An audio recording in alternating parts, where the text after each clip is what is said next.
Hello दोस्तों, आप देख रहे हैं डीएलवी न्यूज। हम बात करेंगे देश दुनिया की तमाम 25 काम की और महत्वपूर्ण बड़ी खबरों के बारे में। तो आप इस वीडियो को अंत तक जरूर देखें। कमेंट में ये भी बताएं ये वीडियो आप किस शहर राज्य से देख रहे हैं, और अभी तक आपने चैनल को सब्सक्राइब नहीं किया तो कर दीजिए और बेल आइकन को भी प्रेस कर लें ताकि सही समय पर सही खबरें आपके पास सबसे पहले पहुंचे। तो चलिए नजर डालते हैं आज की तमाम बड़ी खबरों पर। देखिए, पहली सबसे बड़ी खबर, मुख्यमंत्री नायब सिंह सैनी ने केंद्रीय बजट के लिए प्रधानमंत्री नरेंद्र मोदी का आभार व्यक्त किया। उन्होंने कहा कि कांग्रेस 55 साल में हरियाणा के लिए वह नहीं कर पाई जो इस बजट में मिला। सैनी ने कांग्रेस नेताओं पर लोगों को गुमराह करने और बजट को न समझने का आरोप लगाया। उन्होंने पंजाब सरकार की नीतियों और किसान के मुद्दों पर भी बात की। साथ ही आदमपुर एयरपोर्ट का नाम संत रविदास महाराज के नाम पर रखने की सराहना की।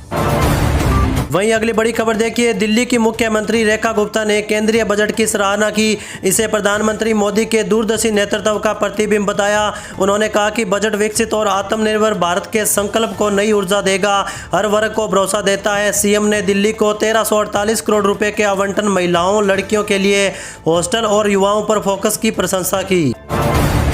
वहीं देखिए दोस्तों, केंद्रीय वित्त मंत्री निर्मला सीतारमण द्वारा पेश बजट 2026-27 में बिहार को कोई विशेष पैकेज नहीं मिला। फिर भी राज्य को कुल 1.62 लाख करोड़ रुपए आवंटित हुए, जिसमें 1.51 लाख करोड़ केंद्रीय करों में हिस्सेदारी है। बजट गंगा को आर्थिक गलियारा बनाने, पटना में ship repair ecosystem, Varanasi Siliguri high speed rail, 8 शहरों को CER बनाने और MSME फंड जैसी दीर्घकालीन रणनीतियों पर केंद्रित है, जिसका असर भविष्य में दिखेगा। चलिए आगे बढ़ते हैं अपन खबरों में। देखिए, केंद्रीय बजट 2026-27 पर वित्त मंत्री निर्मला सीतारमण और राहुल गांधी के बीच बयानबाजी तेज हो चुकी है। राहुल गांधी ने बजट को देश की समस्याओं से आंखें मूंदने वाला बताया, जिस पर वित्त मंत्री ने पलटवार किया। सीतारमण ने कहा कि राजनीतिक आलोचना स्वागत योग्य है, लेकिन तर्क तथ्यों पर आधारित होने चाहिए। वहीं अगली बड़ी खबर देखिए, अम्बेडकर नगर में बिहार की एक नाबालिग लड़की का मध्य प्रदेश के युवक ने अपहरण कर दुष्कर्म किया। सोशल मीडिया के जरिए संपर्क में आए आरोपी नीरज यादव ने 13 जनवरी को लड़की को बहला फुसलाकर अगवा कर लिया था। पिता की शिकायत पर पुलिस ने मामला दर्ज किया। रविवार को पुलिस ने आरोपी को गिरफ्तार कर किशोरी को बरामद कर लिया। लड़की का मेडिकल परीक्षण और बयान दर्ज कराने की तैयारी है, जबकि आरोपी को जेल भेज दिया गया है। इसी के साथ अगली खबर देखिए, बिहार को वित्तीय वर्ष 2026-27 में केंद्रीय करों में हिस्सेदारी के रूप में 1,51,832 करोड़ रुपए मिलने का अनुमान है, जो चालू वित्त वर्ष से 13,316 करोड़ रुपए अधिक है। अर्थशास्त्रियों के अनुसार केंद्रीय करों की वसूली में वृद्धि के कारण राज्यों को मिलने वाली राशि बढ़ रही है। वहीं देखिए दोस्तों, केंद्रीय बजट में किसानों को भारत विस्तार AI टूल का उपहार मिला। यह टूल मौसम की अनिश्चितताओं से बचाकर खेती को वैज्ञानिक और लाभदायक बनाएगा। जौनपुर में मौसम वृद्धा जांच और कीटों की जानकारी के अभाव को दूर करते हुए यह सेंसर के माध्यम से मिट्टी की नमी, तापमान और पोषक तत्वों का रियल टाइम डेटा सीधे किसानों के मोबाइल पर भेजेगा। इससे लागत कम होगी और कृषि का सतत विकास सुनिश्चित होगा। चलिए आगे बढ़ते हैं अपन खबरों में। देखिए, ममता बनर्जी ने बंगाल में मतदाता सूची के SIR प्रक्रिया को लेकर चुनाव आयोग और राज्य के मुख्य चुनाव अधिकारी के खिलाफ सुप्रीम कोर्ट में मुकदमा दायर किया। यह कदम दिल्ली में मुख्य चुनाव आयुक्त से उनकी मुलाकात से ठीक पहले उठाया गया। ममता ने SIR को नियमों का उल्लंघन और जबरन थोपा जाना बताया, जिस पर इसी सप्ताह सुनवाई की संभावना है। वहीं अगली बड़ी खबर देखिए, केंद्रीय बजट पर महाराष्ट्र में मिलीजुली प्रतिक्रिया सामने आई। मुख्यमंत्री फडणवीस और उप मुख्यमंत्री शिंदे ने इसे विकासोन्मुख बताते हुए राज्य को 1 लाख करोड़ रुपए मिलने की उम्मीद जताई। वहीं कांग्रेस और शिवसेना जैसे विपक्षी दलों ने इसे आम लोगों के लिए निराशाजनक और महाराष्ट्र के लिए खास न होने वाला बताया। बजट में Mumbai metro, high speed corridor सहित कई परियोजनाओं के लिए आवंटन किया गया। इसी के साथ अगली खबर देखिए, केंद्र सरकार ने 8वें वेतन आयोग के खर्चों के लिए बजट में 23.42 करोड़ रुपए का प्रावधान किया। यह केंद्रीय कर्मचारियों और पेंशन भोगियों के वेतन और पेंशन में बढ़ोतरी की तैयारी का संकेत है। वित्त मंत्रालय ने आयोग के गठन और कामकाज के लिए यह राशि आवंटित की है। इससे 50 लाख कर्मचारियों और 69 लाख पेंशनर के वेतन ढांचे की समीक्षा का रास्ता साफ हो गया, जिससे भविष्य में बेसिक सैलरी और भत्तों में वृद्धि की उम्मीद है। वहीं दोस्तों देखिए, पंजाब सरकार ने केंद्रीय बजट 2026 को किसान विरोधी बताया। मुख्यमंत्री भगवंत मान सहित मंत्रियों ने कड़ी निंदा की। बजट में किसानों के लिए एमएसपी गारंटी, युवाओं के लिए रोजगार और उद्योगों को राहत न मिलने पर निराशा व्यक्त की गई। पंजाब की अर्थव्यवस्था को मजबूत करने के लिए कोई ठोस कदम न उठाने और राज्य के साथ सौतेले व्यवहार का आरोप लगाया गया। मंत्रियों ने इसे भेदभावपूर्ण और खोखले वादों वाला बजट करार दिया। चलिए आगे बढ़ते हैं अपन खबरों में। देखिए, केंद्र और राज्य सरकार युवाओं को नौकरी देने के साथ साथ ही यह कोशिश भी कर रही है कि अधिक से अधिक युवा स्वरोजगार की दिशा में कदम बढ़ाए। यह एक ऐसा क्षेत्र है जिसको शुरू करने वाले को रोजगार मिलने के साथ ही अन्य को भी रोजगार देने की स्थिति बनती है। केंद्र सरकार की ओर से प्रधानमंत्री स्वनिधि योजना के तहत ऐसे युवाओं को ऋण के रूप में शुरू में 10-10 हजार रुपये दिए जाएंगे।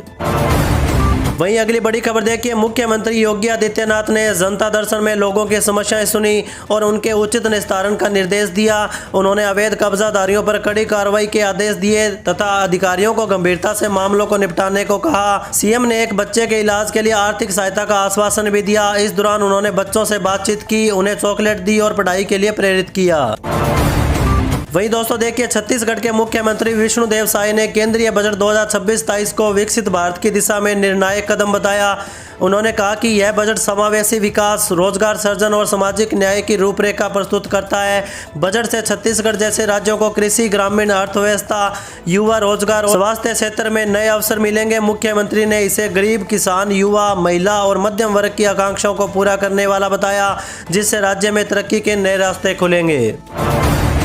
देखिए दोस्तों, केंद्र सरकार द्वारा जनगणना 2027 का कार्यक्रम घोषित होने के बाद उत्तर प्रदेश में भी इसकी प्रक्रिया शुरू हो चुकी है। यह पहली डिजिटल जनगणना 2 चरणों में होगी। पहला चरण 1 अप्रैल 2026 से घरों की सूची और सुविधाओं की गणना के साथ शुरू होगा। दूसरा चरण 1 फरवरी 2027 से जातिगत आंकड़ों और वास्तविक गिनती पर केंद्रित होगा। राज्यपाल स्तर से अधिकारियों के पदनाम घोषित कर दिए गए हैं, जिसमें मंडलायुक्त और जिला अधिकारी प्रमुख भूमिका में होंगे। वहीं अगली बड़ी खबर देखिए, बिहार सरकार नए वित्तीय वर्ष 2026-27 में लगभग 80,000 करोड़ रुपए का कर्ज लेने की योजना बना रही है। विकास कार्यों और घोषणाओं के लिए धन की आवश्यकता है। हालांकि इससे राजकोषीय घाटा अधिकतम 3% की सीमा को पार कर सकता है। केंद्र से सकल राज्य घरेलू उत्पाद का 5% ऋण लेने की अनुमति मांगी गई। इस पर इसकी संभावना कम है। बढ़ते कर्ज से ब्याज भुगतान का बोझ भी बढ़ेगा। इसी के साथ आगे बढ़ते हैं अपन खबरों में। देखिए, केंद्र सरकार के आगामी आम बजट से उत्तर प्रदेश को केंद्रीय करों, योजना और ऋणों से लगभग 4.30 लाख करोड़ रुपए की मिलने की उम्मीद है। इस धनराशि से राज्य सरकार अपने बजट का आकार निर्धारित करेगी और विकास योजनाओं की दिशा तय करेगी, जिससे प्रदेश को $1 ट्रिलियन की अर्थव्यवस्था बनाने में मदद मिलेगी। चालू वित्तीय वर्ष की तुलना में यह लगभग 37,000 करोड़ रुपए अधिक है। वहीं देखिए दोस्तों, राजस्थान सामाजिक सुरक्षा पेंशन के 91,70,000 लाभार्थियों का इंतजार जल्द ही खत्म होने जा रहा है। प्रदेश सरकार ने दिसंबर 2025 की रुकी हुई पेंशन को लेकर जरूरी अपडेट दिया। राजस्थान के सामाजिक न्याय और अधिकारिता मंत्री अविनाश गहलोत ने जानकारी दी है कि दिसंबर की पेंशन राशि के लिए 1105 करोड़ रुपए के बिल ईसीएस किए जाने के लिए कोषालय में भेजे जा चुके हैं। यह पैसा जल्द ही पेंशन लाभार्थियों के खाते में आएगा। चलिए आगे बढ़ते हैं अपन खबरों में। देखिए, महाराष्ट्र में उप मुख्यमंत्री पद को लेकर सियासी हलचल तेज हो चुकी है। एनसीपी के महाराष्ट्र प्रदेश अध्यक्ष सुनील तटकरे ने साफ कहा कि डिप्टी सीएम पद पर अंतिम फैसला मुख्यमंत्री देवेंद्र फडणवीस ही करेंगे। आपको बता दें कि एनसीपी की अहम बैठक होने वाली है। राष्ट्रवादी कांग्रेस पार्टी एनसीपी के महाराष्ट्र प्रदेश अध्यक्ष सुनील तटकरे ने शनिवार को एनसीपी प्रमुख शरद पवार के उस बयान पर टिप्पणी करने से इनकार कर दिया, जिसमें उन्होंने कहा था कि उन्हें एनसीपी सांसद और अजीत पवार की पत्नी सुनेत्रा पवार को उप मुख्यमंत्री पद के लिए नामित किए जाने की कोई जानकारी नहीं है। मुंबई में पत्रकारों से बात करते हुए सुनील तटकरे ने कहा कि अजीत पवार के निधन के बाद खाली हुए उप मुख्यमंत्री पद पर अंतिम निर्णय मुख्यमंत्री देवेंद्र फडणवीस ही लेंगे। वहीं दोस्तों देखिए, अखिलेश यादव ने महोबा में मंत्री स्वतंत्र देव सिंह को विधायक द्वारा रोके जाने और अयोध्या में बुलडोजर कार्रवाई पर भाजपा पर हमला बोला। उन्होंने कहा कि भाजपा के डबल इंजन ही नहीं, डिब्बे भी टकरा रहे हैं, क्योंकि मंत्री और विधायक जनता के काम छोड़कर पैसा कमाने में लगे हैं। अखिलेश ने भाजपा सरकार को अन्यायपूर्ण और पक्षपातपूर्ण बताया। इसी के साथ अगली खबर देखिए, मुजफ्फरपुर में सरकारी योजनाओं का लाभ हर किसान तक पहुंचाने के लिए 2 से 6 फरवरी तक विशेष महाअभियान चलाया जाएगा। जिला अधिकारी ने किसानों के निबंधन और ई-KYC की प्रक्रिया को अनिवार्य व सरल बताया। इसका उद्देश्य पात्र किसानों की पहचान कर उन्हें सीधा लाभ देना है। कमजोर प्रदर्शन वाले प्रखंडों को सक्रियता बढ़ाने के निर्देश दिए गए, जिसमें प्रतिदिन 2000 निबंधन का लक्ष्य रखा गया है। वहीं अगली बड़ी खबर देखिए, भारत अपना AI मॉडल दुनिया के सबसे बड़े AI इम्पैक्ट समिट में लॉन्च करेगा, जो 16 से 20 फरवरी को नई दिल्ली में आयोजित किया जाएगा। इसमें 100 देशों के प्रतिनिधि और वैश्विक कंपनियों के CEO शामिल होंगे। इलेक्ट्रॉनिक व IT मंत्री अश्विनी वैष्णव ने बताया कि भारत विश्वसनीय और सुरक्षित AI मॉडल देना चाहता है। देश में AI इंफ्रास्ट्रक्चर में $70 अरब का निवेश हुआ है, जो 2 गुना होने की उम्मीद है। AI से नौकरी जाने का खतरा भी कम है। चलिए आगे बढ़ते हैं अपन खबरों में। देखिए, उरई में 1 मार्च से गेहूं खरीद शुरू होगी, जिसमें न्यूनतम समर्थन मूल्य यानी कि MSP 160 रुपये बढ़ाकर 2585 रुपये प्रति क्विंटल हो गया है। किसानों को भुगतान 48 घंटे के भीतर उनके बैंक खातों में PFMS के माध्यम से मिलेगा। जिले में लगभग 70 खरीद केंद्र बनाए जाएंगे। जो चना, मसूर और सरसों के दामों में भी 300 रुपये तक की वृद्धि की गई है, जिससे किसानों को अधिक लाभ होगा। वहीं अगली बड़ी खबर देखिए, भारत और यूरोपियन यूनियन के बीच हुए मुक्त व्यापार समझौते FTA पर कांग्रेस की तीखी टिप्पणी का केंद्रीय मंत्री पीयूष गोयल ने करारा जवाब दिया और कहा कि अंगूर खट्टे हैं। उन्होंने इस मुहावरे का उपयोग कांग्रेस नेता जयराम रमेश की X पर उन टिप्पणियों को लेकर किया, जिसमें उन्होंने दावा किया था कि FTA को बढ़ा चढ़ाकर बताया जा रहा है। वहीं अगली बड़ी खबर देखिए, देश में बच्चों के लिए बैन होगा इंटरनेट मीडिया। हाल ही सर्वे में चौंकाने वाली बातें सामने आई। दरअसल आर्थिक सर्वेक्षण 2025-26 ने बच्चों में बढ़ती डिजिटल लत पर गंभीर चिंता जताई। रिपोर्ट के अनुसार इंटरनेट मीडिया और ऑनलाइन प्लेटफॉर्म बच्चों के मानसिक स्वास्थ्य, पढ़ाई व सामाजिक जीवन को प्रभावित कर रहे हैं। सरकार ने उम्र सत्यापन और सुरक्षित डिजिटल उपकरणों को बढ़ावा देने की सिफारिश की। ऑस्ट्रेलिया जैसे देशों में प्रतिबंध लागू है, जबकि भारत में भी जागरूकता बढ़ रही है। चलिए आगे बढ़ते हैं अपन खबरों में। देखिए, आगरा कोर्ट में भाजपा सांसद कंगना रनौत के मामले में पुलिस आख्या प्रस्तुत की गई। कंगना ने अपने बयानों पर कहा कि उनका इरादा किसी का अपमान करना नहीं था, यही उनकी निजी राय थी। उन्होंने किसान आंदोलन 1947 की आज़ादी पर दिए बयानों का बचाव किया। कोर्ट ने बहस के लिए 13 फरवरी 2026 की अगली तारीख तय की है। वहीं देखिए दोस्तों, भारत सरकार बांग्लादेश में अल्पसंख्यकों पर हो रहे मामलों की लगातार निगरानी कर रही है। राज्यसभा में विदेश मंत्रालय के राज्य मंत्री कीर्ति वर्धन सिंह ने बताया कि भारत ने इस मुद्दे को ढाका के अधिकारियों के साथ कई बार उठाया। भारत की अपेक्षा है कि बांग्लादेश की अंतरिम सरकार इन घटनाओं की गंभीरता से जांच करे और दोषियों को न्याय के कटघरे में लाए। प्रधानमंत्री और विदेश मंत्री ने भी इस विषय पर चिंता व्यक्त की। इसी के साथ अगली बड़ी खबर देखिए, ट्रांस यमुना क्षेत्र के विकास को गति देने के लिए बोर्ड की पहली बैठक में 728 करोड़ रुपए की परियोजनाओं को मंजूरी मिली। मुख्यमंत्री रेखा गुप्ता की अध्यक्षता में हुई बैठकों में सड़कों, ड्रेनेज और जल भराव जैसी समस्याओं के समाधान पर जोर दिया गया। मानसून से पहले इन मुद्दों को प्राथमिकता से हल करने के निर्देश दिए गए, ताकि लोगों को बेहतर बुनियादी सुविधाएं मिल सके। वहीं अगली बड़ी खबर देखिए, उप मुख्यमंत्री सम्राट चौधरी ने बाल श्रम को अभिशाप बताते हुए बिहार को अगले 5 वर्षों में बाल श्रम मुक्त बनाने का लक्ष्य रखा। उन्होंने कहा कि सरकार गरीब बच्चों को मजदूरी से निकालकर शिक्षा से जोड़ेगी। पटना में आयोजित एक कार्यशाला में विभिन्न विभागों और संगठनों ने बाल श्रम रोकथाम, उन्मूलन और पुनर्वास पर चर्चा की। पुलिस को बाल श्रम कराने वालों पर सख्त कार्रवाई करने का निर्देश दिया, ताकि हर बच्चा स्कूल जा सके। चलिए आगे बढ़ते हैं अपन खबरों में। देखिए, कानपुर में 2027 की जनगणना की तैयारियां शुरू हो चुकी है। यह पहली बार पूरी तरह डिजिटल होगी, जिसमें नागरिक स्वयं अपनी जानकारी भर सकेंगे। पहला चरण 22 मई से 20 जून तक भवनों की गणना के लिए चलेगा, जबकि दूसरा चरण फरवरी 2027 में जनसंख्या आंकड़े जुटाएगा। इस जनगणना में 33 बिंदुओं पर जानकारी मांगी जाएगी और 13,000 निवासी कार्मिक तैनात किए गए हैं। यह देश की 16वीं और स्वतंत्रता के बाद 8वीं जनगणना होगी। वहीं अगली बड़ी खबर देखिए, संसद में पेश आर्थिक सर्वेक्षण 2025-26 रिपोर्ट के अनुसार हिमाचल प्रदेश को जीएसटी राजस्व में भारी कमी का सामना करना पड़ रहा है, जिससे राज्य की आर्थिक चिंताएं बढ़ चुकी है। मौजूदा वित्त वर्ष में जीएसटी से प्राप्त राशि में उल्लेखनीय गिरावट दर्ज की गई। रिपोर्ट में राज्य घरेलू उत्पाद की वृद्धि दर में भी कमी बताई गई है। हालांकि प्रति व्यक्ति आय बढ़ी। मुख्यमंत्री सुखविंदर सिंह सुक्खू ने इस मुद्दे पर केंद्र से राहत मांगी। इसी के साथ अगली बड़ी खबर देखिए, योगी सरकार ने पूर्वी पाकिस्तान से विस्थापित 99 हिंदू बंगाली परिवारों को कानपुर देहात में बसाने का फैसला किया। ये परिवार मेरठ की मवाना तहसील में झील की भूमि पर अवैध रूप से रह रहे थे। कैबिनेट ने प्रस्ताव को मंजूरी दे दी है, जिसके तहत उन्हें रसूलाबाद तहसील के बेसाया और ताजपुर तरसोली गाँव में 0.50 एकड़ भूमि 30 वर्ष से पट्टे पर आवंटित की जाएगी। चलिए आगे बढ़ते हैं अपन खबरों में। देखिए, दिल्ली की राउज एवेन्यू कोर्ट ने कांग्रेस अध्यक्ष मल्लिकार्जुन खड़गे को नोटिस जारी किया।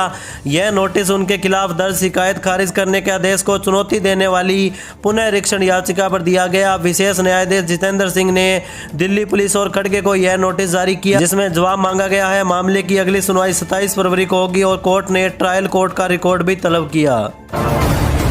वहीं अगली खबर देखिए, गोरखपुर के बेलघाट में एक नाबालिग लड़की का अपहरण कर दुष्कर्म किया गया। मां की शिकायत पर पुलिस ने देर रात किशोरी को बरामद कर आरोपी आरिज और उसके दोस्त एजाज को हिरासत में ले लिया। मां ने बताया कि उसने अपनी बेटी को आरिज के साथ जबरदस्ती करते देखा, जबकि एजाज रखवाली कर रहा था। पुलिस ने मामला दर्ज कर लिया और आगे की कार्रवाई कर रही है, हालांकि मेडिकल होना अभी बाकी है। चलिए आगे बढ़ते हैं अपन खबरों में। देखिए, बिहार का आगामी 2026-27 बजट 3.80 लाख करोड़ रुपए का होने का अनुमान है, जो पिछले बजट से 19% अधिक होगा। यह विकास, रोजगार सृजन और प्रति व्यक्ति आय बढ़ाने पर केंद्रित किया जाएगा, जिसका आधार 7 निश्चय 3 है। सरकार का लक्ष्य अगले 5 वर्षों में 1 करोड़ नौकरी और 2030 तक प्रति व्यक्ति आय दोगुनी करना होगा। राजस्व जुटाना एक बड़ी चुनौती बनी हुई है। वहीं दोस्तों देखिए, मुख्यमंत्री नीतीश कुमार की अध्यक्षता में बिहार कैबिनेट ने बक्सर के डूमरा में भारत रत्न उस्ताद बिस्मिल्लाह खान संगीत महाविद्यालय के निर्माण के लिए 87.81 करोड़ रुपए की प्रशासनिक स्वीकृति दी। यह परियोजना पहले स्वीकृति 14 करोड़ की योजना को रद्द कर लाई गई है, ताकि व्यापक विकास हो सके। चलिए आगे बढ़ते हैं अपन खबरों में। देखिए, अमेरिका ने अपने नागरिकों को पाकिस्तान की यात्रा न करने की सलाह दी। विदेश विभाग ने आतंकवाद, अपहरण और संभावित सशस्त्र संघर्ष के खतरों का हवाला देते हुए पाकिस्तान को लेवल 3 श्रेणी में रखा। बलूचिस्तान और खैबर पख्तूनख्वा के लिए लेवल 4 की चेतावनी जारी की गई है। यह सलाह पाकिस्तान के सैन्य प्रमुख आसिम मुनीर के अमेरिकी दौरे के बाद सामने आई, जो दोनों देशों के बीच बढ़ती नजदीकी के बावजूद सुरक्षा चिंताओं को उजागर करती है। वहीं अगली बड़ी खबर देखिए, दिल्ली भाजपा ने वोटर लिस्ट के लिए स्पेशल इंटेंसिव रिवीजन SIR की तैयारी शुरू कर दी है। हालांकि इसकी घोषणा अभी नहीं हुई है। पार्टी बूथ लेवल एजेंट नियुक्त कर रही है और उन्हें सक्रिय कर रही है। हाल ही में हुई कोर ग्रुप मीटिंग में SIR की तैयारियों के साथ साथ केंद्रीय बजट और दिल्ली सरकार की उपलब्धियों को बढ़ावा देने पर भी चर्चा हुई। इसी के साथ आगे बढ़ते हैं अपन खबरों में। देखिए, आर्थिक सर्वेक्षण ने रोजगार वृद्धि में सुधारों पर जोर दिया। रिपोर्ट के अनुसार कुशल कार्यबल में 12% वृद्धि से 2030 तक श्रम प्रधान क्षेत्रों में रोजगार 13% बढ़ सकता है। व्यावसायिक प्रशिक्षण में सुधार दिखा, पर औपचारिक प्रशिक्षण की कमी चिंता का विषय है। विशेषज्ञों ने ITI डिप्लोमा को स्नातक डिग्री में बदलने और स्कूली शिक्षा में कौशल पाठ्यक्रम बढ़ाने का सुझाव दिया। भारत को जनसांख्यिकी लाभांश 2030 तक चरम पर होगा, लेकिन जनसंख्या वृद्धि होने की चुनौती भी है। चलिए अगली खबर देखिए, सुप्रीम कोर्ट ने विश्वविद्यालय अनुदान आयोग यानी UGC के नियमों और कैंपस में बढ़ते भेदभाव को लेकर बेहद सख्त टिप्पणी की है। मुख्य न्यायाधीश जस्टिस सूर्यकांत और जस्टिस जय माल्या बागची की पीठ ने सुनवाई के दौरान समाज में बढ़ती वर्गीय खाई और पहचान आधारित राजनीति पर गंभीर सवाल उठाए। शीर्ष ने अदालत से कहा कि UGC के नए नियम अस्पष्ट है और इसके दुरुपयोग का खतरा है। सुप्रीम कोर्ट ने केंद्र और UGC को नोटिस जारी किया, नियमों का ड्राफ्ट फिर से तैयार करने का निर्देश दिया। फैसला आते ही सवर्ण समाज के लोग खुशी से झूम उठे। कहीं गुलाल उड़ने लगा, कहीं मिठाई बांटकर खुशियां मनाई गई। कोर्ट ने यह फैसला उन याचिकाओं पर सुनवाई करते हुए दिया जिनमें आरोप है कि नए नियम सवर्णों के साथ भेदभाव करते हैं। वही दोस्तों देखिए, उत्तर प्रदेश सरकार ने PCSE भर्ती नियमों में महत्वपूर्ण बदलाव किया। अब न्यायिक सेवा नियमावली 2001 के तहत सीधी भर्ती के लिए उम्मीदवार को विज्ञापन की तिथि तक कम से कम 3 वर्ष का विधि व्यवसाय वकालत अनुभव अनिवार्य होगा। यह संशोधन सुप्रीम कोर्ट के निर्देश और उच्च न्यायालय की संस्तुति पर किया गया, जिसका उद्देश्य न्यायिक सेवा की गुणवत्ता और पारदर्शिता बढ़ाना है। वहीं अगली बड़ी खबर देखिए, प्रधानमंत्री मोदी ने आगामी बजट में रिफॉर्म एक्सप्रेस को गति देने और मैन्युफैक्चरिंग सेक्टर को बढ़ावा देने के स्पष्ट संकेत दिए। यूरोपीय संघ के साथ मुक्त व्यापार समझौते के बाद भारतीय वस्तुओं की बढ़ती मांग को पूरा करने के लिए विशेष प्रावधान हो सकते हैं। उन्होंने विपक्ष को समाधान पर ध्यान देने की सलाह दी और युवाओं के लिए कौशल विकास पर जोर दिया, जिससे भारत वैश्विक मैन्युफैक्चरिंग हब बन सके।